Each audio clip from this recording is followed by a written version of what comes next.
We've already covered how to use the Image and Adjustments tab to make overall level changes that are a more global kind of change, overall brightening, overall darkening to increase contrast. But what happens if you need to more specifically or recreate lighting? Perhaps we need to make a light source happening on this man's right side of his face. In that case, you'll want to use the Burn and the Dodge tool.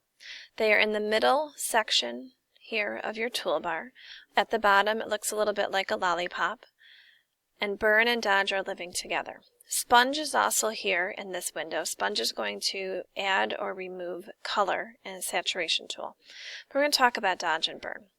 Dodge and Burn recreate techniques that you could have done in the darkroom with black and white photography and actual film negative. You could either lighten images by preventing light from hitting them, or burn them, darken them, by having more light hit the paper. If I grab the Dodge tool, I'll get a brush. This is controlled just like any other brush, so I can use my bracket keys to go bigger or smaller, or I can go up here and change my size up here as well. I can have hardness. You must have your hardness down here at 0 or very low. Being up here at a high hardness will make weird edges along things.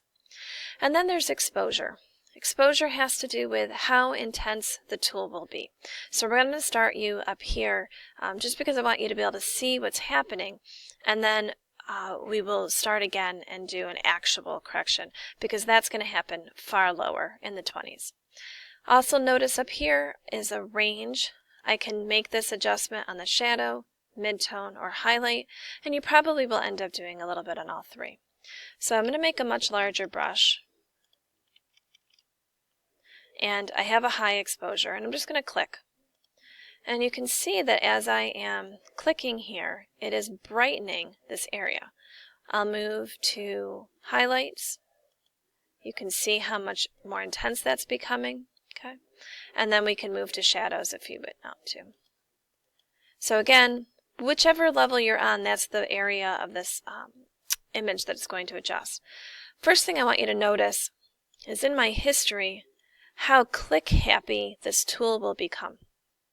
It will not take long at all before your entire history is nothing but burning and dodging. So I really strongly suggest that before you start to burn or dodge an image, that you duplicate your layer so that if it goes wrong or astray, you do not have to start your entire document over. Instead, you can just delete this layer and start the layer over. So I strongly suggest duplicating your layer. So that was Dodge. Let's take a look and see how Burn will work. Here's the Burn tool.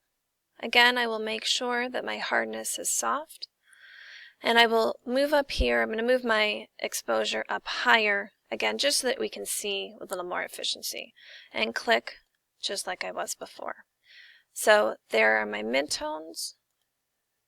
Here is darkening shadows, and here is darkening highlights. You can see that it is intensifying the shadow, but preserving the color that would normally be happening. And notice again on my history just how quick. I actually do not have the original Dodge tools that I had already.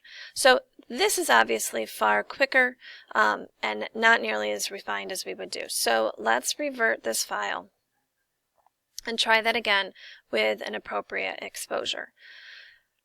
In that first demonstration, we had our exposure up near the 80s.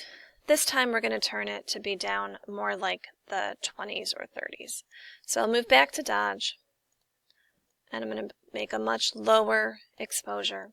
And because I'm dodging and I'm lightening, I really am going to work on highlights first. So I'm going to softly and gently brighten places where I would expect light to hit first. The crown of the forehead, the top of the cheek. And then I'm going to probably quickly over here to Burn. Again, moving my exposure down, working on shadows first. Now that is darkening a bit in the shadow, but, well, my exposure is awfully down too. But I feel like I probably need now to work on midtones. It's not darkening quite as efficiently as I would like. So do you see how we are subtly and softly make that transition. This is a great tool to use if you are trying to mesh images and the lighting is not consistent. Perhaps the background has the light coming strongly from the right, but you don't have that lighting happening on your image. Just keep in mind that it is not a tool that can erase existing lighting. If you have deep lighting here and shadows here, you're not going to be able to flip-flop that. That is just not possible with this tool.